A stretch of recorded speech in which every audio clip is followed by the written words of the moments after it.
আপনারা দেখেছেন আমি সবসময় নেট বোলিং করতাম। সো নেট বোলিং থেকেই আস্তে, আস্তে আসলে আমার আসলে বলব যে ভাগ্যটা ঘুরে।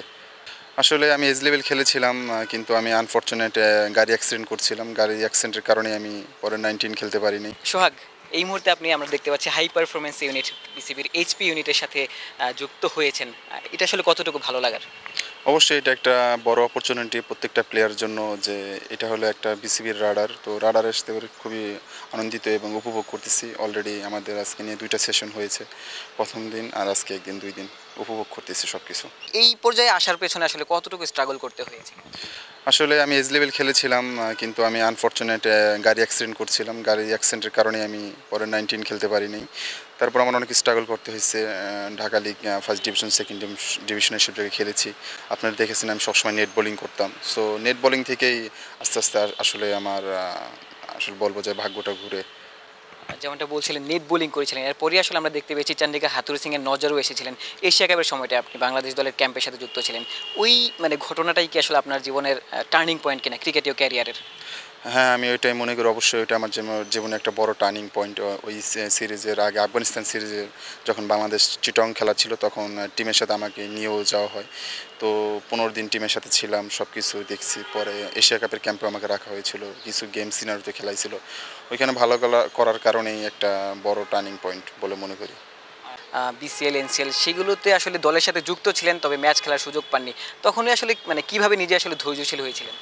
আসলে ম্যাচ বাংলাদেশের লেগ স্পিনাররা এমনিতে আমাদের ম্যাচ কম খেলতে হয় বা স্ট্রাগল করতে হয়। সো এগুলো আমি ইউজ টু যে ম্যাচ না খেললে যে মানে নিজের মন ভেঙে যাবে এরকম কিছু না। কারণ আমি জানি এগুলো কীভাবে কামব্যাক করতে হয়। কারণ আমি যখন ঢাকা ফার্স্ট ডিভিশন খেলছি তখন আমার বেঞ্চে বসে থাকার অনেক অভিজ্ঞতা হয়েছে। ভালো খেলার পরও আমি খেলতে পারিনি। তো এগুলো নিয়ে আমার এত ইফেক্ট পড়ে না। আমি আমার কাজে ফোকাস করছি, আমি আমার প্রসেসে ছিলাম। এরপরই আসলে আমরা দেখতে পেয়েছি আপনি শেখ জামালে খেলেছেন, সাকিব যেই দলটাতে ছিলেন, সাকিবের সাথে আপনার ইন্টারাকশন হওয়ার সুযোগ হয়েছিল। শেখ জামালের শেষ দিকে আপনি ম্যাচও খেলেছেন। আসলে সেই অভিজ্ঞতাটা আসলে কতটুকু হেল্প করেছে আপনাকে? অবশ্যই শেখ জামাল আমাকে একটা বড় একটা সুযোগ করে দিয়েছিল। আর শেখ জামাল আমাকে যখন নেয় তখন আমি বাংলাদেশ টাইগার্স বা কোনো সিনে ছিলাম না। তো সেই জন্য শেখ জামালকে একটা ধন্যবাদ দিতে হয়। তারপর শেখ জামাল যে কটা সুযোগ পেয়েছি আমি আমার অবস্থা মতো ভালো করার চেষ্টা করেছি। সাকিব ভাই ছিল, বড় বড় প্লেয়াররা ছিল, সোহান ভাই ছিল, সোহেল স্যার ছিল, সবার সাথে আমি উপভোগ করেছি ড্রেসিং রুমটা। সাকিবের থেকে কোনো পরামর্শ পাওয়া হয়েছিল কিনা? আসলে সাকিব ভাইয়ের সাথে ওইভাবে কথা হয় না, কিন্তু সাকিব ভাই প্রত্যেকটা প্লেয়ারকে সাহায্য করেন এবং প্রত্যেকটা প্লেয়ারকে ভালো পরামর্শ দেন। সেই হিসাবে আমাকে দিয়েছে যেন আমরা ঠিকঠাক মতো ক্রিকেট নিয়ে চিন্তা বেশি করি বা খেলায় মনোযোগ বেশি করি, ফিটনেস নিয়ে কাজ করি, এই আর কি। একটু পেছনে ফিরতে চাই, মেহেদী হাসান সোহাগের ক্রিকেটীয় শুরুটা কিভাবে হয়েছিল?